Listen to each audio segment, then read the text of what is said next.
Hi there, welcome back. So I've now finished pulling all my monthly spreads through for November. I have uploaded videos for each of these pages as I was building them up. So if that's something you're interested in, please go and take a look at those. So I started with my monthly calendar and I found some paper in my craft stash that I liked, and as a result, I thought that the brown would be nice to complement this page. Wasn't intending to do a theme at all for November. I was intending just to take every page as it comes, but I really like this brown, so I pulled that through. I like my calendar. I stick to this format now. I like the boxes big enough to write directly into the boxes throughout the month. So, and I pull all the information initially from my future log, and then it'll go from here into my weeklies once they're complete. So my mood tracker a little bit different this month. So in previous months I've been using the hexagons, which I really like because I quite like a bigger space to colour for my mood for the day. But I decided to go with hearts this month. I cut out a cardboard heart and then just traced around it with pencil. Didn't quite get a standard form across all my hearts, but that's fine. It's a bit quirky and I like that. That's what bullet journaling's about. The other change I made as well in previous months, I've used a lot of different moods. Oh, and I can't put my hand on it now. So I've used 9 different moods, but I've decided to reduce that to 4 moods for this month because generally that's the colours that I've been using. So that's my mood tracker.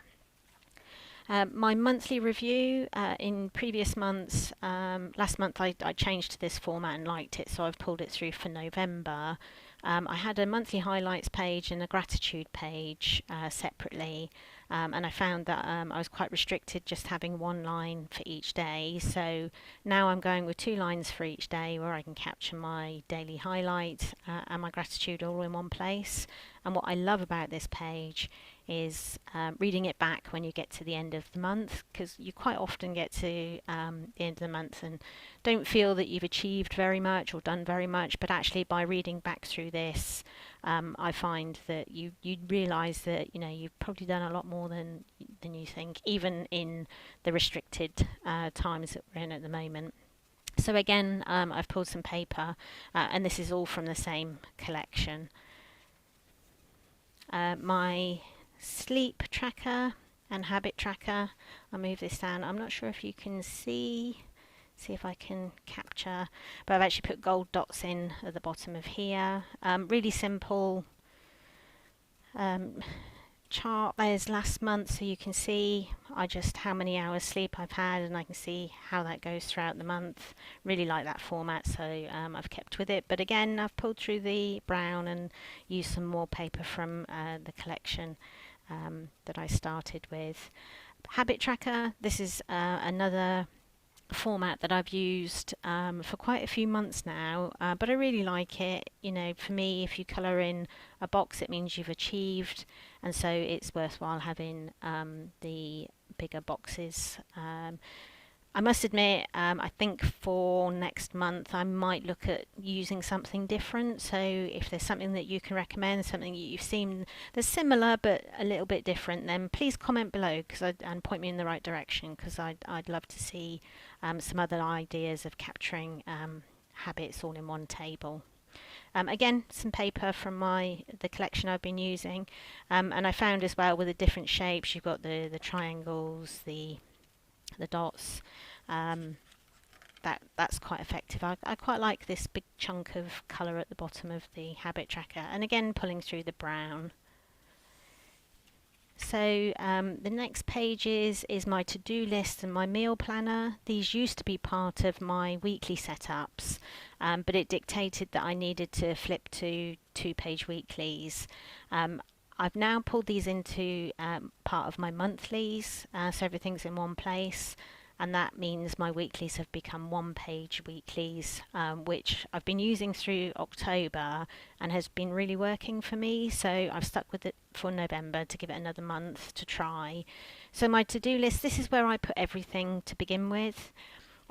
So you have one of those moments where, oh, I need to remember, don't forget to buy. Somebody calls you and you plan to meet them on a certain day at a certain time, or you get a doctor's appointment.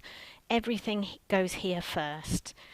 Whether I move this to my future log because it's the following month, or into one of my weeklies, and then once I've completed each or moved to a different part of my journal, then I cross it off to make sure that I'm capturing everything. I find this really useful to have it in one place rather than having it part of my weeklies, because that splits it up into each week then. Meal planner, again, if I flick back to last month's, I found it really useful to have all my meals in one place. I start off in pencil with ideas effectively, and then go over in pen once the each week comes around, and that helps me with my food order, so I can make a list of what I'm having for the next week. But also at the end of the month, it gives me a choice when I'm planning for the following month. I can look back and see, it's been 3 weeks since we had fajitas. So, and I've really found that quite useful. So that's my meal planner. I went over, this is my brown Tombow, and then I went in with my gold gel pen, which I think is really effective, and I think it complements, there's some gold gilding on the paper here, so I think that complements it. But again, pulled through the brown. And then on to my self-care. So you may have seen my video from last month. This is a format that I came up with myself, and I've pulled that through for this month. Effectively, I've got 4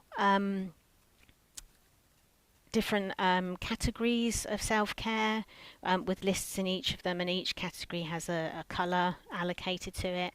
And then each day I've got 4 lines here, and then I colour in where I've achieved those colours. So over the month I can see when I've done the things to look after myself effectively.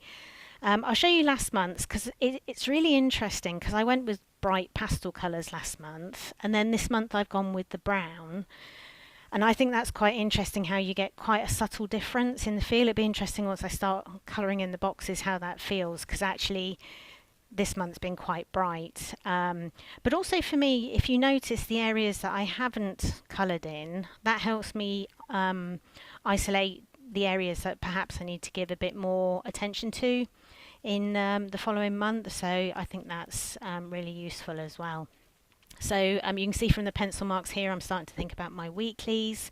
I will be uploading those over the next week or so, so please be sure to keep an eye out for those. To make sure you don't miss them, please subscribe to make so I know that people are enjoying what I'm doing, which is good for me as well. So I hope you enjoyed that. I hope you're staying safe and well, and friends and family around you are safe and well at the moment. And I will see you again soon. Take care.